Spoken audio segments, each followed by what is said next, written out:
Hello বন্ধুরা, কেমন আছো তোমরা? নিশ্চয়ই ভীষণ ভালো আছো। আমিও খুব ভালো আছি। আজ নিয়ে এসেছি তোমাদের জন্য দারুণ একটা রেসিপি, যেটা হলো বেলে মাছ। বেলে মাছের নাম তোমরা নিশ্চয়ই শুনেছো, খেয়েওছো। তো আজকে দেখো গঙ্গার বেলে মাছ কিভাবে রান্না করলে এর পারফেক্টলি স্বাদ, অরিজিনাল স্বাদটা পাওয়া যায়।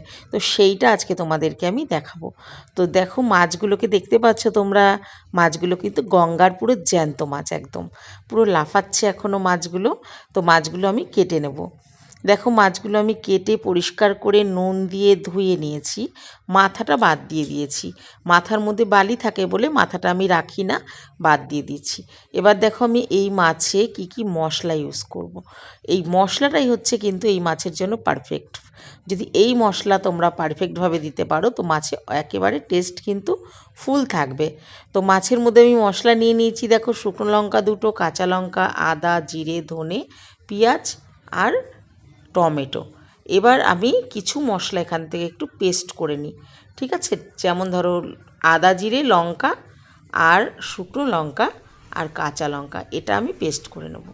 আর কড়াইটা নিয়ে নিয়েছি, যে কড়াইতে আমি রান্না করব সেই কড়াইয়ের মধ্যে আমি মাছটা নিয়ে নিচ্ছি।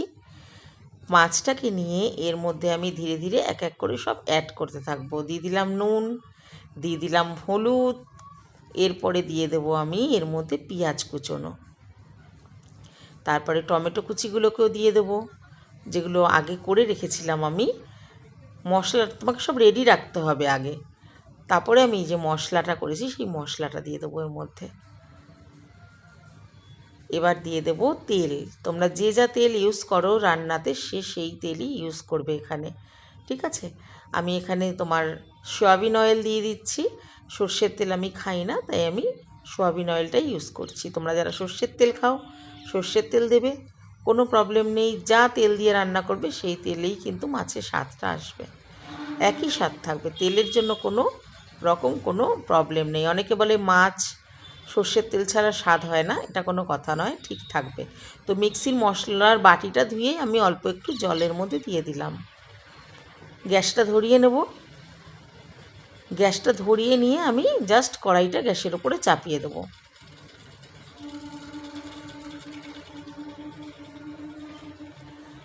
চলো এবার গ্যাসটাকে আমি ধরিয়ে নিয়েছি। ধরিয়ে নিয়ে এবার আমি কড়াইটা গ্যাসের ওপরে বসিয়ে দিচ্ছি।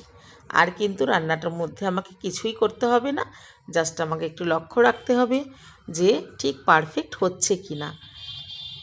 এবার আমি একটু ঢাকা দিয়ে দেবো মাছটা 5 মিনিটের জন্য।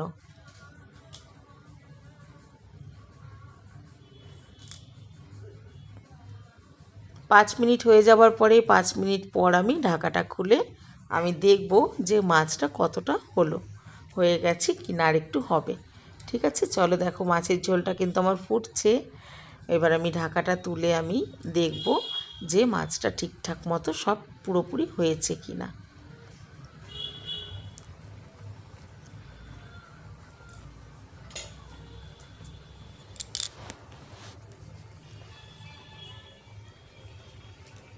দেখো তোমরা, ঝোলটা আমি এতটা রাখবো না, আর একটু ঝোল আমি কমিয়ে নেব, আর একটু ঝোল শুকিয়ে নেব,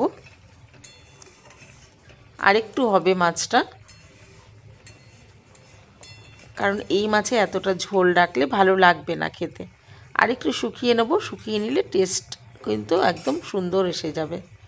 তো আর একটু চলো 5 মিনিটের জন্য ঢাকা দিয়ে নিই।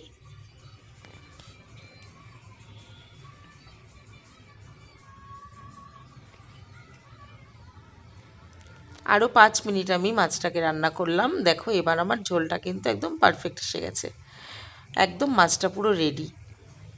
রান্না কমপ্লিট হয়ে গেল। কিছুই কিন্তু ঝামেলা নেই বন্ধুরা মাছটা রান্না করতে। তার মধ্যে ওপর থেকে লাস্টে একটু আমি ধনেপাতা ছড়িয়ে দিচ্ছি, একদম পুরোপুরি রেডি। তো রেসিপিটা তোমাদের কেমন লাগলো অবশ্যই কমেন্ট করে জানিও, আর লাইক করো, আর খুব ভালো লাগলে বন্ধুদের সঙ্গে অবশ্যই শেয়ার করে দিও। আর যারা আমার চ্যানেলে নতুন ভিডিও দেখছো তাদেরকে সাবস্ক্রাইব করার অনুরোধ রইল, প্লিজ সাবস্ক্রাইব করে দিও। দেখো মাছটা আমার একটুও ভাঙেনি, একদম গোটা গোটাই রয়েছে। তো এইভাবে রান্না করলে মাছ ভেঙেও যাবে না, যেহেতু ছোট আর এই মাছ খুব নরম। তার জন্য না ভেজে এইভাবে রান্না করলে মাছটা গোটা থাকবে আর মাছটা একটুও কিন্তু ভেঙে যাবে না, আর খেতেও খুব সুন্দর লাগবে। এবার আমার পুরো কমপ্লিট হয়ে গেছে রান্নাটি। এবার আমি নামিয়ে নিয়ে গরম গরম ভাতের সাথে এটা খাবো। তোমরাও এরকম রান্না করে খাবে আর অবশ্যই কমেন্ট করে আমাকে জানাবে। আর তোমাদের যদি কোনো নতুন রেসিপি জানার থাকে প্লিজ আমাকে কমেন্ট বক্সে জানিও, আমি নতুন রেসিপিটি দেখানোর অবশ্যই চেষ্টা করব। চলো নামিয়ে নিই মাছটা আমি।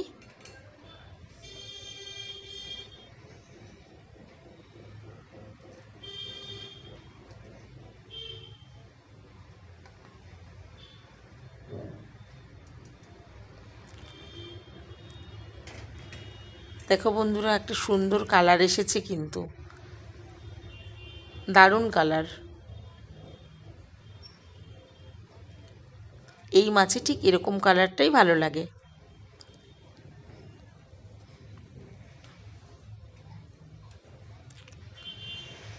রান্নাটায় কিন্তু কোনোই ঝামেলা নেই, একদম খুব সহজ পদ্ধতিতে রান্নাটি দেখালাম তোমাদেরকে।